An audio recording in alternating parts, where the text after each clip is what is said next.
Michael Harris, a retired police officer confined to a wheelchair, rolled quietly into the Riverstone Animal Shelter.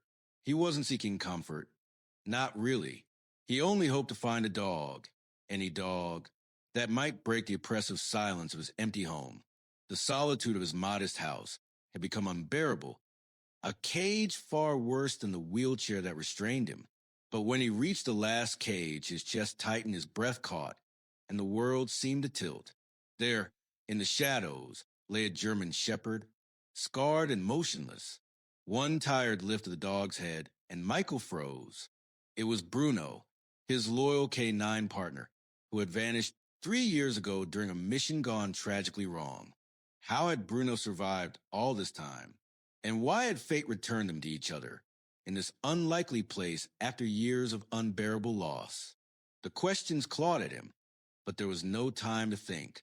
What happened next would restore Michael's faith in miracles and tug at the heartstrings of anyone who witnessed it. The autumn sky over Riverstone, Oregon, hung low and gray, pressing down on the town like a heavy blanket. The air carried the scent of wet leaves and damp earth from a light drizzle that had passed earlier that morning. The town moved slowly, at its own unhurried pace, but inside Michael, time crawled under the weight of memory. He guided his wheelchair along the cracked pavement toward the squat brick building with its faded sign, Riverstone Animal Shelter. At 42, Michael looked older than his years. His thick black hair had begun to silver at the temples, and deep lines traced his jaw, etched from exhaustion and long nights of pain. Broad shoulders hinted at the man he had been, disciplined, strong, a protector. But the wheelchair beneath him told the story of what he had lost. 3 years ago, during a raid on a suspected drug warehouse, an explosion had ripped through the building. Michael had survived, but his legs had not. The injury ended his career with the Riverstone Police Department and left him haunted by nightmares that replayed the explosion over and over. And in that same instant, he had lost Bruno, his faithful German Shepherd K9 partner. Presumed dead, Bruno's disappearance had hollowed Michael's life with silence, a vacuum that nothing could fill. His home, modest and perched at the edge of town, had become a bunker rather than a sanctuary. Today, urged by his therapist, he had agreed to visit the shelter, not to replace Bruno, never that, but because he needed some flicker of life, a connection, a reminder that the world still held something worth caring about. The door swung open before Michael could lift a hand. "Officer Harris," greeted Linda Martinez, the shelter's manager, her voice steady yet warm. She was in her early 50s, with hazel eyes framed by laugh lines and auburn hair streaked with gray, loosely tied. Life had not been gentle with her. Widowed young, she had poured herself into the shelter for decades, building it into a haven for abandoned animals. Her voice carried a rare balance of calm authority and tender kindness, comforting to both humans and dogs alike. "It's good to see you out today. We got a few companions who might like to meet you." Michael nodded politely, his hands resting on the wheelchair rims. "Just now," he murmured, voice low and gravelly. Linda smiled knowingly. "Once an officer, always an officer. Come inside. I'll show you around." Inside, the shelter smelled of bleach and wet fur, a mixture Michael knew well from his K9 days. Narrow corridors lined with kennels stretched out, each filled with movement and sound. Dogs of all shapes and sizes bounded forward, tails wagging, paws tapping the bars. A golden retriever barked eagerly. A beagle howled with stubborn persistence. Two mixed breeds leapt in playful rivalry for attention. Michael moved down the row, expression unreadable, knuckles tightening slightly on the wheels. His eyes scanned the kennels without focus, as if drifting through memory rather than observing life. "Take your time," Linda encouraged beside him. "They're all waiting for someone." But as Michael neared the end of the corridor, his breath caught. In the farthest corner, removed from the chaos, lay a large German shepherd.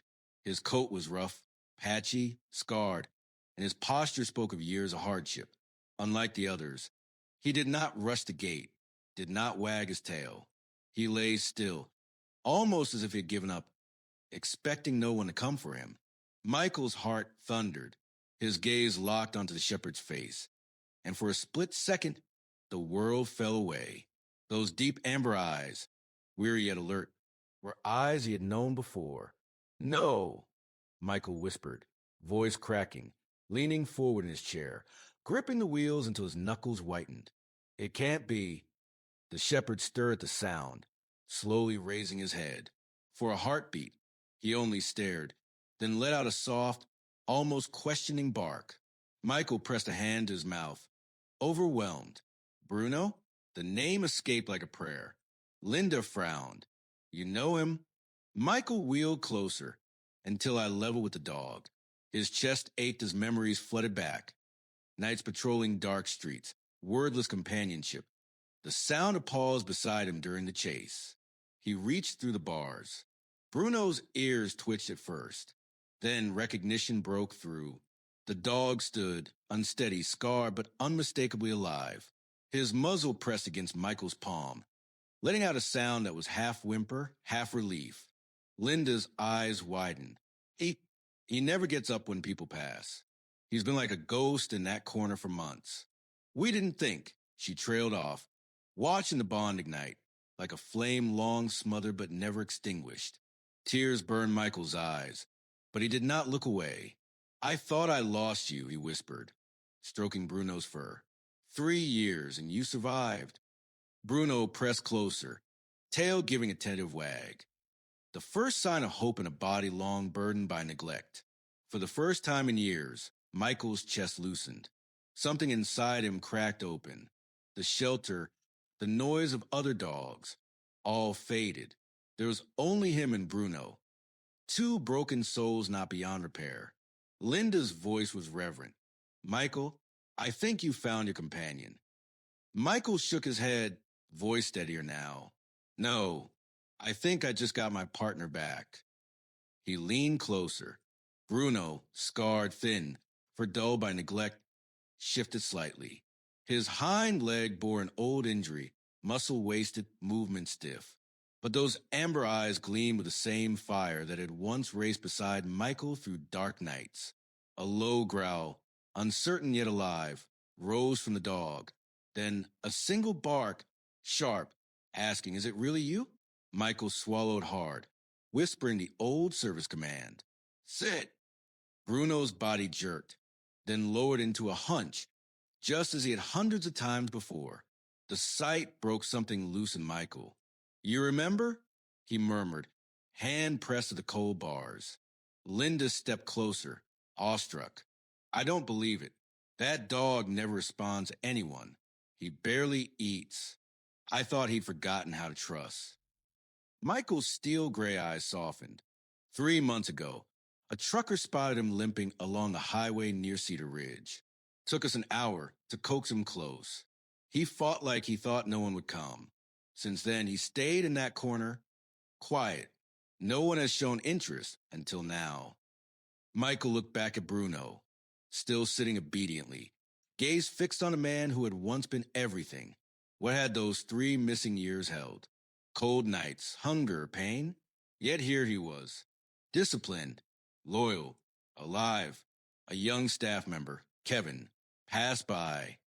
Tall, sandy hair falling into his eyes, green t-shirt smudged with paw prints. His grin faltered. "Holy smokes," he said softly. "That's the first time I've seen him move for anyone. Usually he's like stone." Michael's voice was quiet but firm. "He's my partner. He went missing on duty. I thought he was gone forever." Kevin whistled low. "Makes sense. Dogs remember more than people give them credit for." Linda crouched beside Michael, eyes soft. "Bruno hasn't let anyone touch him, but look at him now." It was as though Bruno had been reborn. Michael reached a little farther, and the German shepherd pressed his nose gently through the gap between the bars, warm breath brushing against Michael's trembling fingers. This wasn't the eager, unrestrained push of a young K9. It was a quiet, deliberate touch, the touch of recognition, of memory resurfacing from the fog of years. Michael closed his eyes, letting the memories wash over him, chasing suspects through narrow alleyways, the sharp bark that signaled danger, the steady presence of Bruno at his side after a long, grueling shift. I don't know how, Michael whispered, voice breaking, but he survived. And somehow he found his way back to me. The corridor of the shelter felt hushed, almost reverent. Even the other dogs, normally boisterous, seemed subdued, sensing that something extraordinary was unfolding. Linda Martinez placed a steady hand on Michael's shoulder. Maybe some bonds, she said softly, are stronger than loss. Maybe he wasn't ready to let go.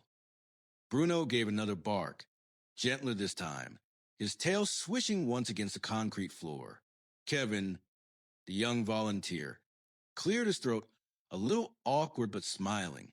Well, he said, if this isn't fate, I don't know what is. Michael chuckled, a rough, hoarse sound that hadn't escaped his lips in years. He looked at Linda, determination firming his voice. I'm not leaving him here. Whatever paperwork it takes, whatever obstacles, I'm taking him home. Linda hesitated. Michael, he's older now, 9, maybe 10. That injury still troubles him. He doesn't trust easily. He'll need patience, care, maybe more than most people can give. Michael's gaze fell to his wheelchair, then rose again to Bruno, who still hadn't taken his eyes off him. A weary smile tugged at his lips. We're both broken, he said softly, but broken doesn't mean useless. If he remembers me, then I know we can heal together. Linda studied him, a long pause of quiet acknowledgement, then nodded. All right, but you should know, you'll need to visit a few more times before anything is finalized. Policies exist, especially with dogs considered unadoptable, but I think you might be the exception. Michael's chest swelled with a feeling he hadn't known in years. Hope. He reached through the bars again, and Bruno pressed closer, amber eyes shining with that familiar, unwavering loyalty. For the first time since the explosion, Michael felt whole. The adoption paperwork was signed under Linda's careful guidance, her warm eyes glancing up every so often to confirm Michael's certainty. He never wavered. For the first time in years, something within him had sparked back to life, and he wasn't letting it go. Bruno was led from the kennel with cautious steps, paws clicking softly against the linoleum floor. His frame was leaner than it should have been, ribs faintly visible beneath his coarse fur. Yet there was still a proud dignity in the way he held himself. As they approached the exit, Bruno paused. The automatic doors opened with a soft whoosh, releasing a breath of cool autumn air. He hesitated, ears flicking back, amber eyes shadowed with doubt. Michael understood. This world outside a cage was unfamiliar, even threatening, after the years he had endured. Michael reached out, looping the leash gently around his hand. He didn't pull. Instead, he spoke in a low, familiar voice Bruno had known for years. Let's go, partner. Bruno's ears flicked forward, body tensing, then relaxing. With careful, measured steps, he moved to the right side of Michael's wheelchair, matching the rhythm of the wheels as if no time had passed at all. Linda watched quietly, all softening her features. It's like he never left your side, she murmured. The ride home was subdued, the truck's cab filled with a calm quiet that seemed to envelope both man and dog. Michael's old pickup had been modified with a ramp for his wheelchair. Now Bruno lay curled in the passenger seat, head resting on his paws, amber eyes lifting occasionally to meet Michael's. Each glance spoke volumes. 3 years of separation condensed into a moment of recognition, relief, and love. Their home, a modest single-story cabin perched at the edge of Riverstone, seemed smaller but warmer with Bruno inside. Cedar siding and a small wooden fence, weathered by time, framed the property. Inside, Michael wheeled himself through the room slowly, Bruno padding behind with deliberate care, his tail low but relaxed. The dog paused to sniff the air, exploring scents with smoke, old coffee, and worn leather furniture. Then he returned to Michael's side, silently claiming his place in the home once again. Michael guided himself to the kitchen, voice soft as he spoke to Bruno. It's not much, partner, but it's home. He bent to place a bowl of water on the floor. Bruno drank steadily, throat working in deliberate gulps, while Michael watched, chest swelling with pride and sorrow. The dog had endured so much, yet here he was, resilient, alive, and loyal. As afternoon slipped into evening, Michael wheeled out to the front porch. Bruno followed, faithful as ever, across the narrow street. The laughter of a child carried through the crisp air. Evan Miller, no older than 10, rode a battered red bicycle in wobbly circles.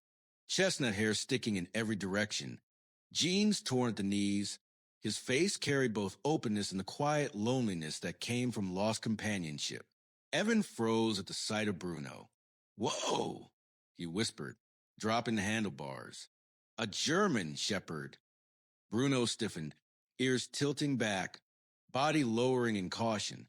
Michael raised a calm, firm hand. "Easy, Bruno. He's new here. Give him space." But children, fearless in their curiosity, often disregarded caution. Evan stepped forward slowly, crouching low, hand extended. "Hey, boy," he said softly. "It's okay. I won't hurt you." Bruno's muscles trembled, torn between retreat and recognition. Then, slowly, he allowed the boy's hand to touch his fur. Michael exhaled softly, tension leaving his chest. Evan's grin spread wide. "He likes me." From the doorway, Sarah Miller, Evan's mother, emerged, hands wiped on a dish towel. "Evan, don't bother Mr. Harris," she called, tone protective yet polite. Michael raised a reassuring hand. "It's all right, Sarah. He's fine." That night, Bruno lay curled at the foot of Michael's bed, head resting near the wheels of the chair. Outside, wind rattled the oak branches, the air growing colder. Michael lay awake, tracing his fingers along Bruno's back. "Welcome home," he whispered. Bruno's tail thumped once, faint but steady. In the following days, Michael and Bruno settled into a rhythm neither had known in years. Morning sunlight spilled across the cabin floor, where Bruno often lay. Despite his scars and limp, the shepherd moved with quiet dignity. Michael tested him gently, raising a whistle he hadn't used since the explosion. A short, sharp note, and Bruno's ears flicked, body stiffening, obedience and instinct kicking in. "Sit." Instant compliance. "Stay." Perfect stillness. But even in the comfort of home, echoes of trauma remained. A sudden clap of wood from a neighbor's project sounded like an explosion. Bruno flinched violently, chest heaving, tail pressed tight. Michael's hand rested against his shoulder. "Easy, Bruno, it's over. You're safe."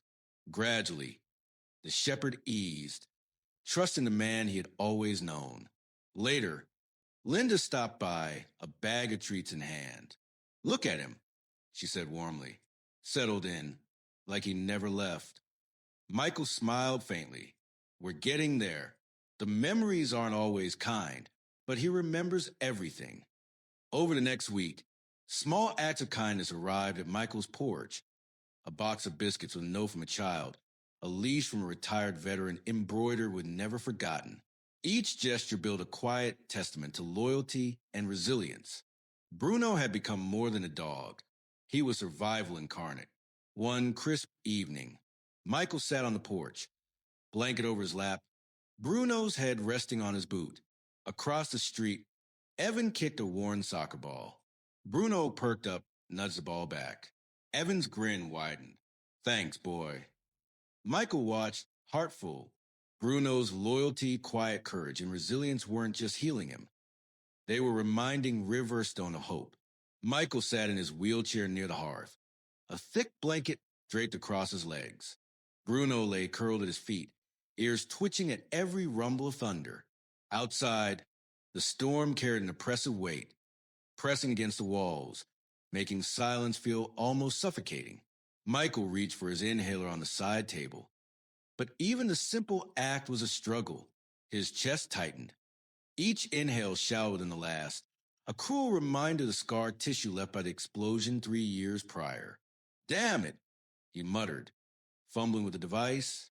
His hand shook as he pressed the canister, but the hiss sputtered weakly, almost empty. Panic clawed at him. His body, once reliable, now betrayed him with every shallow breath.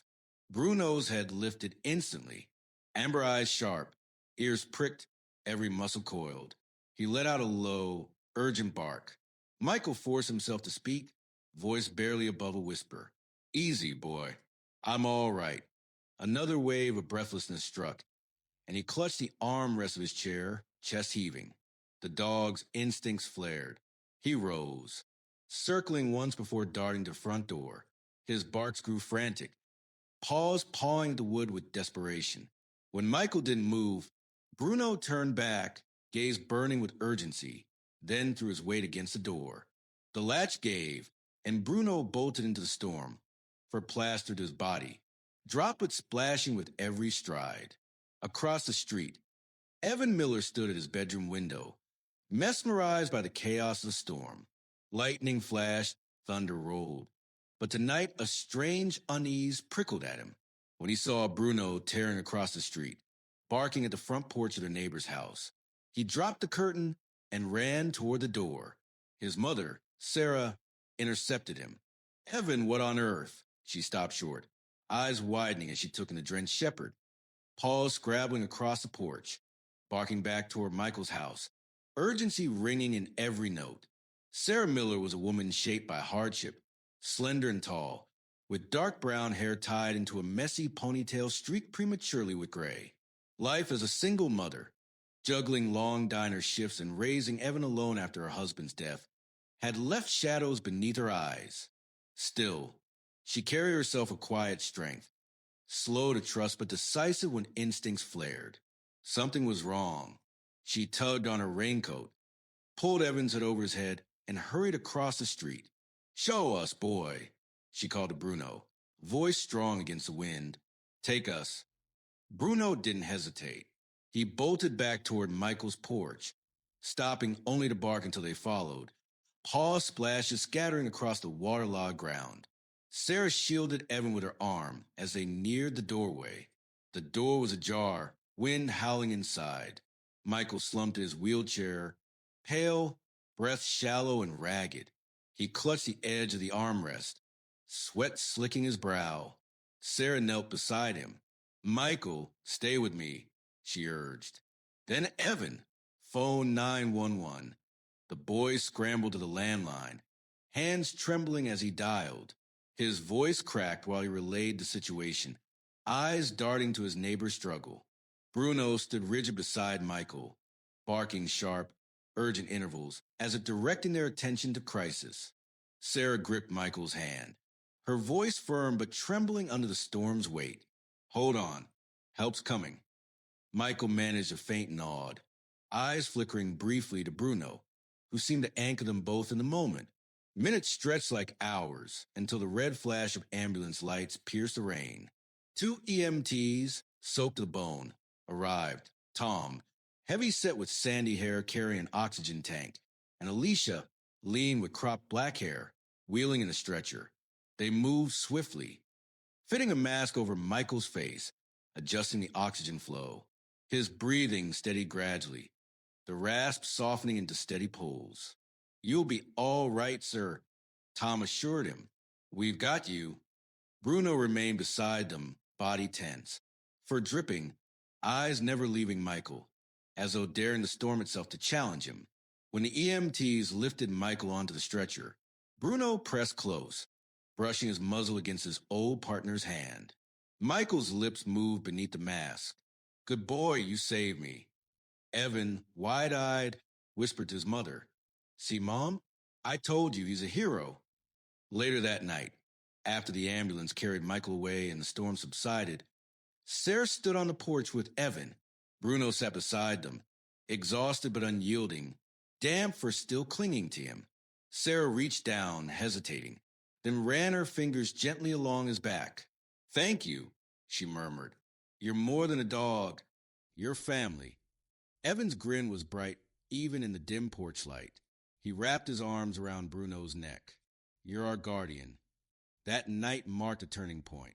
Bruno was no longer merely the ghost of a retired canine. He had assumed a new role, not just Michael's partner, but protector of the small circle of lives around him. Weeks passed, bringing a fragile calm to Riverstone. The town carried on with its usual rhythm, but whispers traveled through diners, gas stations, and grocery aisles. A prowler had been sneaking through neighborhoods at night, raiding sheds and garages. Items stolen were small, tools, electronics, cash, but the pattern stirred unease. Michael learned of this during a visit from Linda, who brought soup and sat on his porch, voice low as she recounted the latest theft. A neighbor had discovered a jarred back door and a missing wallet. Michael listened quietly, one hand resting on Bruno's head. His instincts, dull but not dead, sharpened. Crime, he knew, could find even the quietest towns. That night, the air biting, the moon half hidden behind clouds, Michael sat near the window, a book in his lap. Bruno stiffened suddenly, ears shooting up, body tense, nostrils flaring at a scent carried on the wind. A low growl rumbled from his chest before he bolted to the door, barking with sharp urgency. Michael's hands moved instinctively, wheeling himself to the phone. He trusted Bruno's instincts implicitly. Calm but clipped, he spoke to the operator. "This is Michael Harris, retired officer. My dog's alerting. Someone's out there. Send a unit." Bruno's claws scraped the porch as he lunged toward the yard's edge. The wooden gate rattled under his weight. Amber eyes locked on movement in the shadows.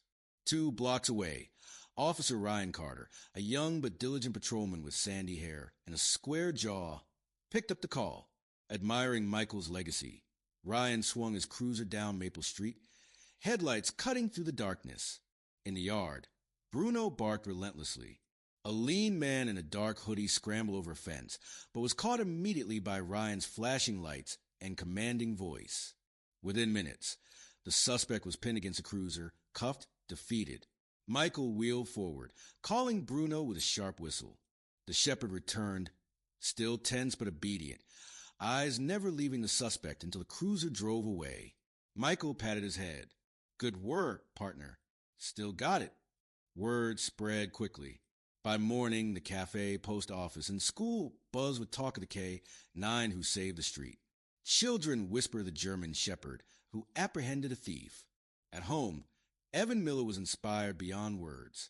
At his small desk by the window, pencil scratching furiously across paper, he wrote for his English assignment. "My hero is a dog." He recounted Bruno's courage, loyalty, and vigilance. Later, Sarah read his essay, tired face softening. She placed a gentle hand on his shoulder. "Your father would be proud of you," she said quietly, warmth in her voice. At school, Evan's teacher, Mrs. Parker, a petite woman in her 40s with sharp glasses and a warm smile, was so moved by his essay that she read it aloud to the class. The story of Bruno's courage spread quickly, first to parents, then to neighbors, and finally to the local newspaper. Within a week, the headline blared, "Boy calls K-9 his hero, community agrees." Michael, never one for attention, found himself approached by neighbors he hadn't spoken to in years. Some came bearing treats for Bruno. Others simply offered a handshake. Michael accepted their words with quiet humility, but inside he felt the same awe Evan had expressed. Bruno wasn't just a dog. He was a hero. That evening, as the sun sank behind the trees, Michael sat on the porch with Evan. The boy leaned against the railing, notebook still clutched in his hands, eyes shining with quiet determination. Bruno lay stretched at Michael's side, muzzle graying but gaze alert. "I want to be like you someday," Evan said suddenly, looking up. "A policeman, someone people can count on, just like you." And Bruno. Michael felt a lump rise in his throat. He reached out, placing a steady hand on Evan's shoulder. "You've already got the heart for it, Evan. That's the hardest part. The rest you'll learn." Evan beamed and scratched Bruno behind the ears. "Then you'll be my first partner, right, boy?" Bruno thumped his tail once, a quiet promise in the fading light.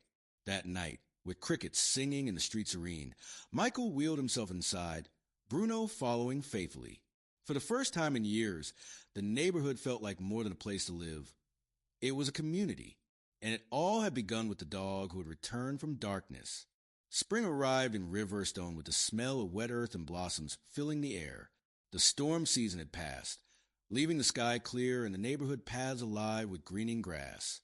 Michael began taking longer walks in his wheelchair, Bruno ever at his side. Though slower and deliberate, the shepherd still carried the posture of a vigilant guardian, ears flicking at every sound. One morning, they ventured along the wooded trail Michael had once loved. Oaks and maples shaded the path, and occasional clearings revealed fields beyond. It was the same trail he had avoided since the accident. Now, with Bruno beside him, he felt brave enough to return. The shepherd trotted steadily, coat catching the sunlight, gray muzzle reminder of battle survived. Occasionally, Bruno glanced at Michael, as if checking on him. They reached a small slope carved by rainwater. Michael hesitated, tightening his grip on the wheels as the soft, slick soil threatened to shift. One wheel slid into a rut, jerking the chair dangerously toward the shallow ditch beside the trail. "Damn," Michael muttered. Bruno reacted instantly. The shepherd lunged to Michael's side, teeth gripping the fabric of his jacket sleeve, muscles straining, claws digging into the earth. He anchored himself like a soldier refusing to retreat. "Easy, boy, easy," Michael urged, trembling hands gripping the arms of the chair. Inch by inch, Bruno pulled, guiding the chair back onto steady ground. When the danger passed, Bruno released his hold, panting, eyes locked on Michael, demanding reassurance. Michael reached forward, ruffling his faithful partner's head. "You saved me again, just like old times." Bruno's tail wagged slowly but steadily. Word of the near accident traveled fast. Linda, a longtime confidant for Michael, arrived later that week, arms full of envelopes and small packages. "You've got a lot of admirers," she said, laughter in her voice. "Seems everyone wants to thank Bruno for being who he is." Michael shook his head, smiling faintly. "He doesn't need medals or gifts. He just needs to be here." Linda's eyes softened, but she didn't argue. Instead, she invited Michael, Bruno, and the Millers to the animal shelter that Saturday. "There's something I'd like to do. Nothing fancy.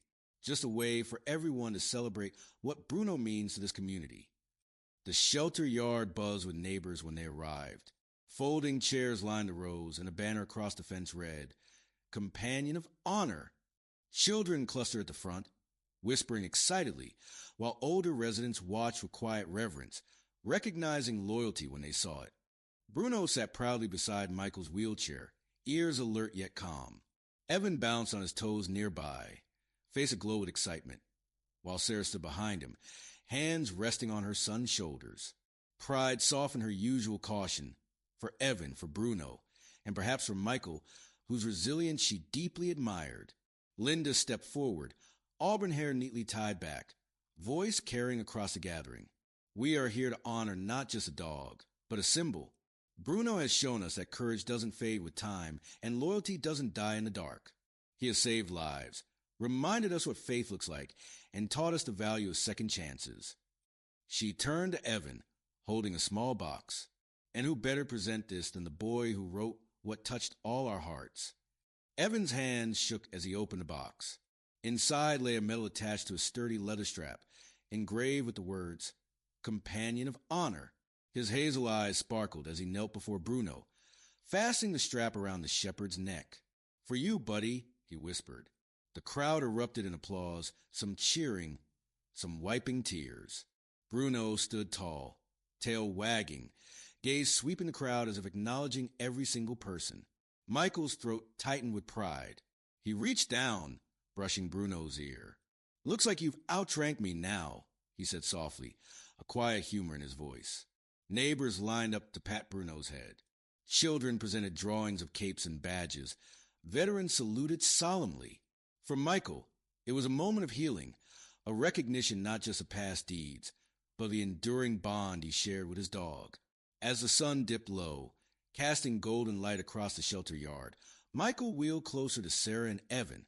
"Thank you for being part of this," he said. Sarah's smile was small but genuine. "You've given this town hope. And my son, he sees in Bruno the kind of hero every child should believe in." Evan grinned, throwing his arms around Bruno's neck once more. "You're the best partner ever," he declared. Bruno leaned into the embrace, metal gleaming faintly in the fading light. That night, Back home, Michael sat by the window. Bruno stretched across the rug beside him. The medal lay heavy but proud on the shepherd's chest, a symbol not of retirement, but of a legacy still alive. Michael whispered into quiet room, "And not just my past, Bruno. You're my present, and maybe the reason I still have a future." Bruno's eyes closed slowly, tail tapping once against the floor in response. Spring gave way to early summer.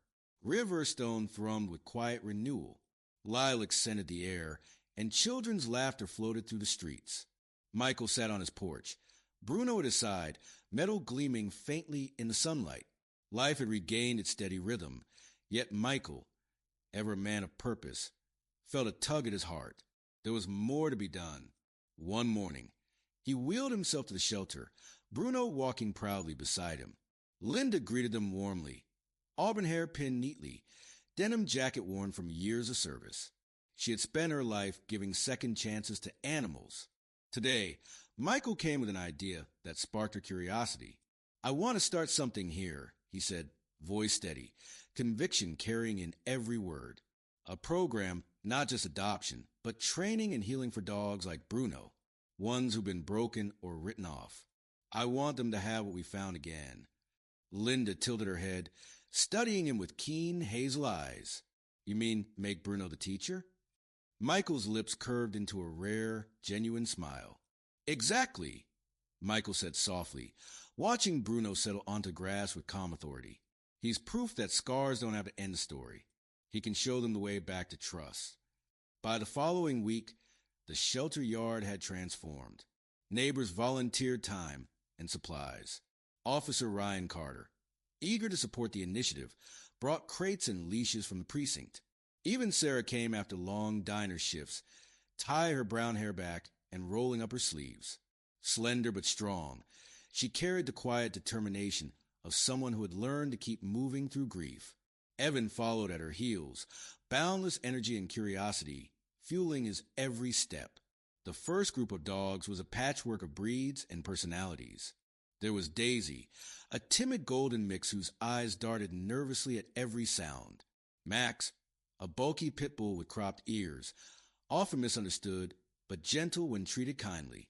Scout, a wiry terrier with a bark far louder than his body, suggested. Each one carried its own history of neglect, abandonment, and fear. Trust would not come easily. Then Bruno entered the yard, slow, deliberate, yet radiating calm authority. The other dogs responded instinctively. Daisy inched closer, drawn by his presence. Max, restless at first, lay down across from him, mirroring his composure. Scout barked furiously, circling, but eventually grew quiet, watching Bruno closely. From his wheelchair, Michael demonstrated simple commands. Sit, stay, heel. Bruno executed each flawlessly, tail swishing once with quiet precision. The other dogs watched, some hesitant, others mimicking, learning in the presence of their calm teacher. Linda leaned on the fence, eyes misting. "He really is teaching them," she whispered. Evan, notebook in hand, scribbled furiously, turning each session into a makeshift academy class. Sketches of Bruno demonstrating commands, phrases like "heroes never quit," covered the pages.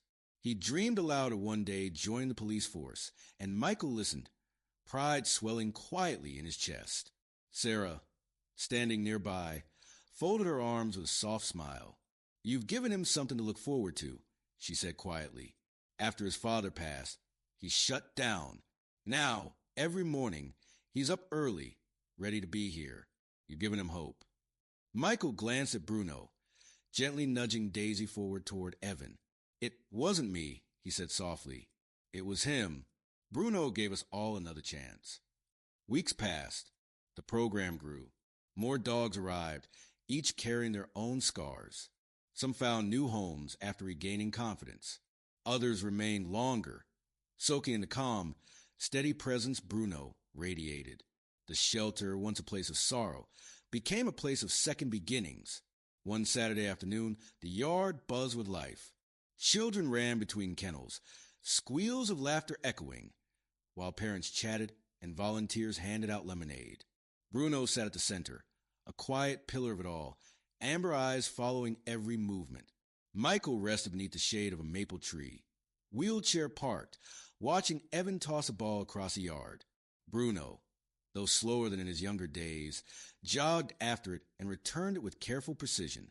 Evan's laughter rang high and clear, melting years of heaviness from Michael's chest. Sarah leaned against the fence, sunlight softening her face. She caught Michael's eye and offered a smile, quiet, unspoken, filled with gratitude and respect. For once, Michael didn't look away. As the day wound down, Bruno lay beside Michael's chair, panting lightly, metal glinting in the fading light. The shepherd's eyes closed, body finally at ease, as if he knew his mission had been fulfilled.